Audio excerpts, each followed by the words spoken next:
Donald Trump wants you to believe he's inevitable, that he always wins. That's been the mindset of law firms, colleges, and even major media outlets throughout his time in politics, that there's no point in pushing back and it's easier to just give in. But that's not the easy way out, because when you hand a bully your lunch money, he only comes back hungrier. The truth is, when you stand up to him, he crumbles, because Donald Trump is not strong. At his core, he's fragile, and he knows it.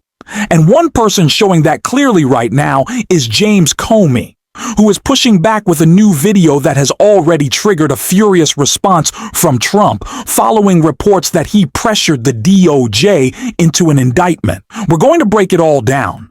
But before we do, if you could take a quick moment to hit the like button, and if you haven't already, subscribe to the channel. It really helps us keep this work going. Now, before diving into Comey's response and Trump's reaction, let's start with the latest reporting on this indictment from Chris Hayes. From New York, I'm Chris Hayes. Donald Trump's Department of Justice announced this evening that former FBI Director James Comey has been indicted by a grand jury on 2 counts, making a false statement and obstruction. Now, the charges stem from Comey's testimony before Congress back on September 30th, 2020, and that specific date is very important, because the statute of limitations on these charges is 5 years, which means the last possible date to charge Comey with this crime, lying during that testimony, would be September 30th, 2025. That is next Tuesday.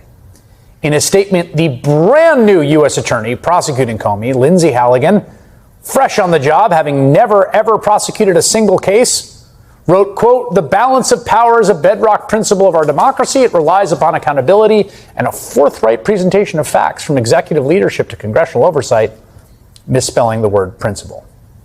In a post on social media, Attorney General Pam Bondi said today, quote, "Today's indictment reflects this Department of Justice's commitment to holding those who abuse positions of power accountable for misleading the American people." FBI Director Kash Patel said, quote, "For far too long, previous corrupt leadership and their enablers weaponized federal law enforcement, damaging once proud institutions and severely eroding public trust." Of course, that is exactly what is happening here. Donald Trump's administration and the enablers around it are very clearly and forthrightly abusing federal law enforcement in a way that we have not ever seen, at least since Nixon and probably before then, to punish political opponents. People who say things they don't like, people who've taken political actions they don't like, or law enforcement actions they do not like. Trump can barely even bring himself to deny that he is personally directing these investigations and indictments. This is another dark moment in what feels like a long string of them. I know you don't need me to tell you that. We've all been living it, and it's exhausting. If I can speak personally for a second before we get into the news, today has been heavy. Watching a video of a woman in tears as ICE agents detained her husband was heartbreaking, and it left me distraught.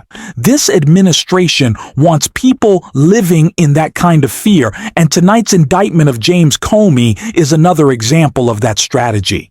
It's designed to keep us anxious, exhausted, and powerless. But here's the thing. In this moment, James Comey's response was one of strength. And I'll be honest, I've had my disagreements with Comey in the past, but what he said tonight matters. It struck a chord, and it clearly sent Donald Trump into a spiral. Before we break down Trump's reaction, let's start by listening to what Comey had to say. My family and I have known for years that there are costs to standing up to Donald Trump. But we couldn't imagine ourselves living any other way. We will not live on our knees, and you shouldn't either. Somebody that I love dearly recently said that fear is the tool of a tyrant, and she's right. But I'm not afraid, and I hope you're not either. I hope instead you are engaged, you are paying attention, and you will vote like your beloved country depends upon it. Which it does.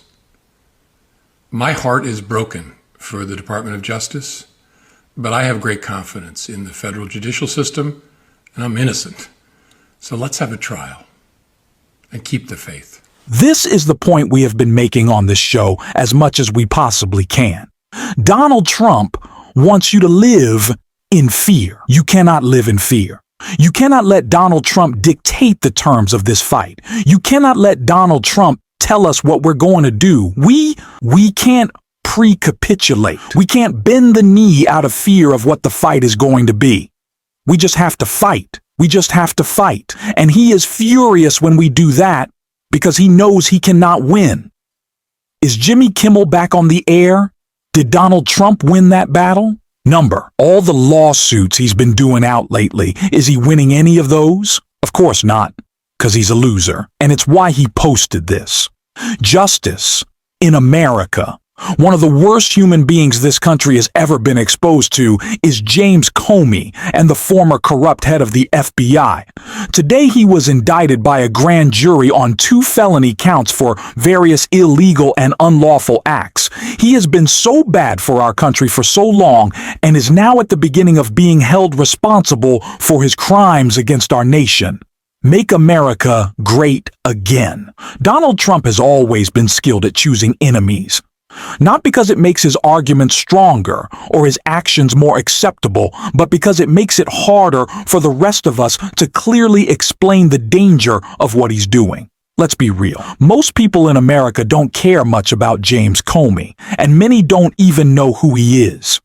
Even Democrats aren't exactly fans of him, but what we do care about is the rule of law. You don't have to watch late-night television every night to know that in America, no one should lose their platform because of government pressure. That's what happened with Jimmy Kimmel, and we pushed back. Now, ABC finds itself in a fight with Donald Trump because they understand our collective voice is louder than his intimidation. That's the energy we need to keep building. Trump wants people like James Comey to give in, but we've already seen that's not happening. That resistance is honorable, and it's exactly the kind of example we need right now.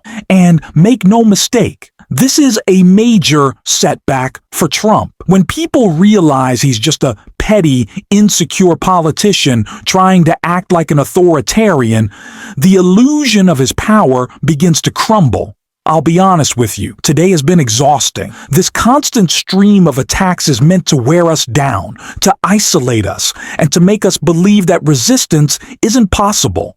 But that's not true. The greatest obstacle we face isn't Trump himself. It's the false belief that nothing can be done. People power is stronger than fear. We've already seen that power in action. Whether it's canceling streaming services, shifting consumer power, or raising our voices, we've proven that we can make an impact. What James Comey showed tonight is a reminder. Stand strong, set the example, and push our leaders to do the same. This fight won't be easy, but it's one we can win. And I'll keep bringing you updates as it unfolds. In fact, I've got more analysis from MSNBC coming up that you'll want to hear. As the person that reported out, how significant is this moment? I'll use the words, Chris, that prosecutors and federal investigators are saying to me tonight, which is simply chilling. Chilling because a seasoned prosecutor who was appointed by the Trump administration, chosen by Donald Trump and his allies, looked at the facts in this case and said there wasn't a sufficient reasonable basis to bring it and was resisting bringing it, was pressured to resign or be forced out, thrown out on the curb, and he chose to resign. Days later, a person with no prosecutorial experience is the U.S. attorney, and these charges are brought. What's important here for people to understand is that prosecutors have a duty not just to see if they can get 23 people to say, yes, we agree with a one-sided version and we will indict this person. The duty is to bring cases only when you can sustain a conviction and when it is righteous. And in this case, there's serious questions about whether this is either a righteous case or has the facts that can sustain a conviction. That's right. And Chris, to be fair, we do not know what that third charge was. Correct. Ken and I reported when we were reporting and breaking the news that his indictment was, or the attempt to indict him was imminent and would likely come today.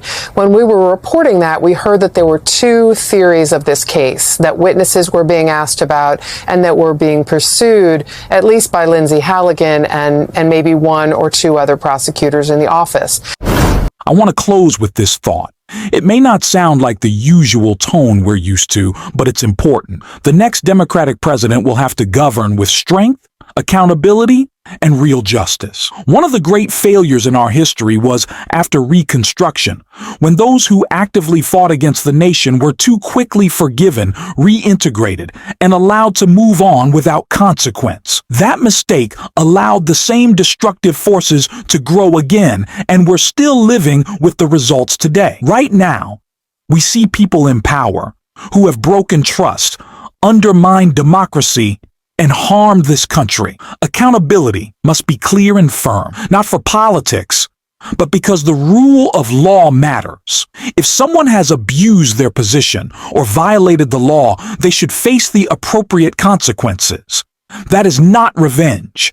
That is justice. We cannot go back to politics as usual when the stakes are this high. The next administration must send the message that undermining our democracy comes with real consequences. Only then can we begin repairing what has been broken. I know this is a heavy message, but I believe honesty matters. If you've made it this far, thank you for sticking with me. If you want to support this work, don't forget to subscribe, hit the like button, and drop a blue heart in the comments. And until next time, I will see you soon.